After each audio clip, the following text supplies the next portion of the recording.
Fundarstjóri, virðulegur formaður, kæru flokkssystkin. Fyrir 6 vikum eða svo tilkynnti sá sem hér stendur að hann hygðist bjóða sig fram í embætti ritara Sjálfstæðisflokksins. Sem stórmeistari í skák hef ég trú á sjálfum mér og þá hafði ég þá trú að þessi landsfundur yrði sá fjölmennasti í sögunni út af því að ég býði mig fram sem ritari Sjálfstæðisflokksins.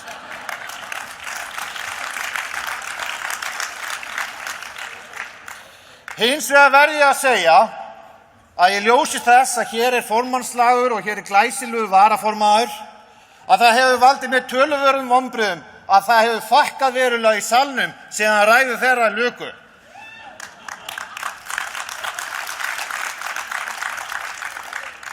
En hvers vegna ég sjálfstæðismaður? Hvers vegna ég að bjóða mig fram svo stuttu eftir að ég hóf störf sem kjörinn fulltrúi í borgarstjórn Reykjavíkur? Ég vil gjarnan segja ykkur sögu. Hún þessi, ég 6 ára og árið 1983. Föðuramma mín hafði misst húsið sitt í bruna. Hún hafði rekið þar meðal annars hannyrðabúð, liljubúð, í meira en 30 ár. Hún flytur til okkar fjölskyldunar og býr í Breiðholtinu í Reykjavík. Einn daginn hún í baðherberginu og í minningunni, og afsakið fundarstjóri, þá var hún að tefla við páfann. Ég skrepp inn á bað, 6 ára gamall sem sagt, til að þvo á mér hendurnar. Hún fylgist með mér og segir svo hvössum tón: Helgi, viltu gjöra svo vel að hætta að nota svona mikla sápu? Þessi sena hefur mér alltaf verið minnistæð vegna þess að ráðdeild í fjármálum mikilvæg. Eitthvað sem vinstri flokkunum í meirihlutanum í borgarstjórn Reykjavíkur fyrirmunað að skilja. En það hafa sjálfsagt ekki allir haft jafnharða ömmu og ég. En fyrir utan að kenna mér mannganginn í skák, kenndi amma mín nefnilega öll grundvallaratriði sjálfstæðisstefnunnar. Að hafa trú á einstaklingnum og að frelsinu fylgir ábyrgð. Og það þýðir meðal annars það að hver einstaklingur sem fæðist í þennan heim, hann sérstakur og einstakur og við eigum að hafa trú á honum.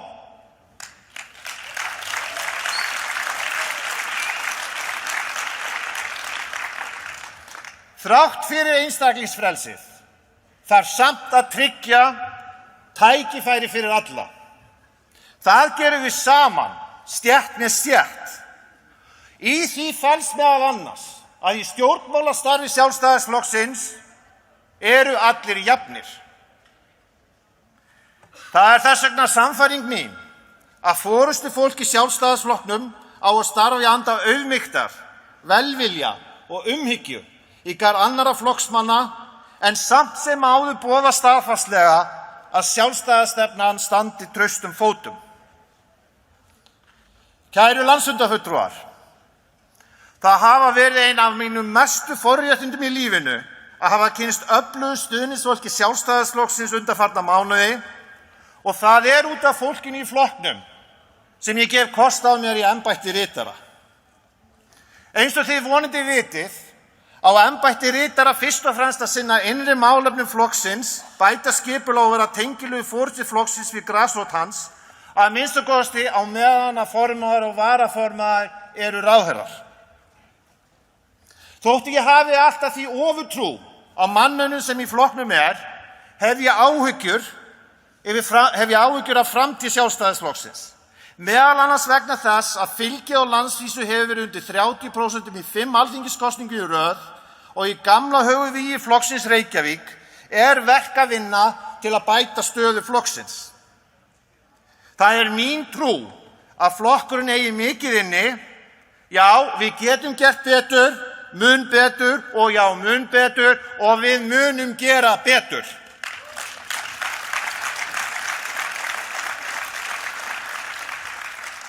Kæru landsfundarfulltrúar, fyrir nokkrum árum var ég að taka leigubíl úr miklu hófi og ég var að flýta mér á annan fund. Sá fundur skipti mig töluverðu máli jafnvel framtíð mín gæti oltið á honum.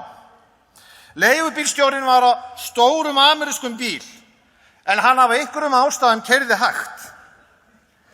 Ég óskaði eftir því að hann gæfi í og sagði honum ástæður þess. Hann hvæsti á mig og neitaði og hélt áfram að silast áfram, mér til mikillar armæðu.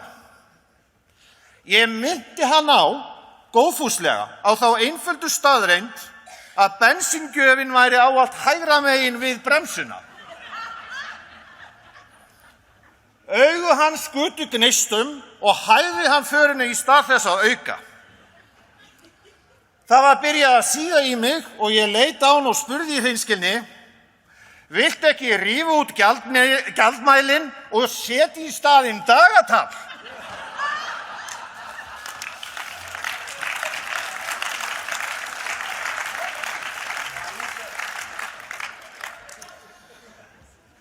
Þessi ferð endaði sem betur fer vel. En hún minnir mig á að ef stór og falluð faraskjóti á að komast á leiðarenda, þarf áhöfnin að vera samhent og hlusta í hvívetna eftir því sem betur má fara. Þetta er staða Sjálfstæðisflokksins í dag. Faraskjóturinn er stór og kraftmikill, en af einhverjum sérstökum ástæðum er ekki verið að stíga nægilega hressilega á bensíngjöfina til að ná árangri. Að mínu mati er viss bragur á því að það skorti á hlustun og skarpari framtíðarsýn, en þessu er allu hægt að breyta. Þvílíkur er mannauðurinn sem við búum yfir. Nú vil ég taka fram hvað það þýðir að greiða mér atkvæði, hvaða gildi búa að baki mínu framboði til ritara Sjálfstæðisflokksins. Stjórnmál snúast að veruleyti fólk og velferð þess. Mannleg samskipti og góð mannleg samskipti er undirstaða þess að ná árangri í stjórnmálum. Það verður líka að hafa í huga að það dugar ekki að efnislegum árangri sé náð. Það þarf einnig að stunda að virka upplýsingamiðlun svo að almenningur upplifi að árangri sé náð. Það er mín skoðun að stórefla þarf alla nálgun í hvernig við miðlum upplýsingum til flokksmanna, og svo er það mjög mikilvægt atriði að skilaboð frá flokknum til kjósenda verða að vera skýr, einföld og aðgengileg fyrir alla, þar með talið til þeirra kjósenda sem búa yfir takmarkaðri íslenskukunnáttu. Það er mín skoðun að ritaraembættið eigi að þróast á þann veg að það leiki stórt hlutverk í allri upplýsingamiðlun flokksins, að minnsta kosti þegar kemur á upplýsingagjöf frá flokksforystu til grasrótar og öfugt. Með öðrum orðum bæta þarf félags- og flokksstarf Sjálfstæðisflokksins og breytingar þörf. Þetta verður ekki gert nema að pólitískt vægi ritara flokksins verði aukið og hann hafi umboð til þess að leiða vissar breytingar. Að lokum einnig vil ég taka fram að ég tel það vera kost að sá sem gegni embætti ritara standi fyrir utan hringjöðu landsmálanna, það sé ekki alþingismaður, og geti af hugrekki og hispursleysi talað máli grasrótarinnar, meðal annars á fundum hjá æðstu stofnunum flokksins. Það krefst nefnilega hugrekkis að standa með fólkinu á planinu og sem við viljum að vinni óeigingjarnt starf í þágu flokksins. Að lokum vil ég nefna að verði ég kjörinn ritari tel ég það forgangsmál að flokkurinn móti áætlanir til að ná til ákveðna kjósendahópa, og þá ekki síst hvernig skynsamlega sé að höfða til ungs fólks og kjósenda af erlendu bergi brotið. Tækifærin eru allstaðar. Kæru landsfundarfulltrúar, frá blautu barnsbeini hef ég stutt Sjálfstæðisflokkinn. Amma mín var góður kennari. Grundvallaratriðið er einstaklingsfrelsið. Þannig aukum við hamingju allra. Framboð mitt til ritara stendur fyrir gildum sem eiga að auka líkur á að flokkurinn vaxi og dafni, svo að við öll getum verið stolt af því að styðja Sjálfstæðisflokkinn. Þannig verðum við sterkari og þannig verðum við stærri.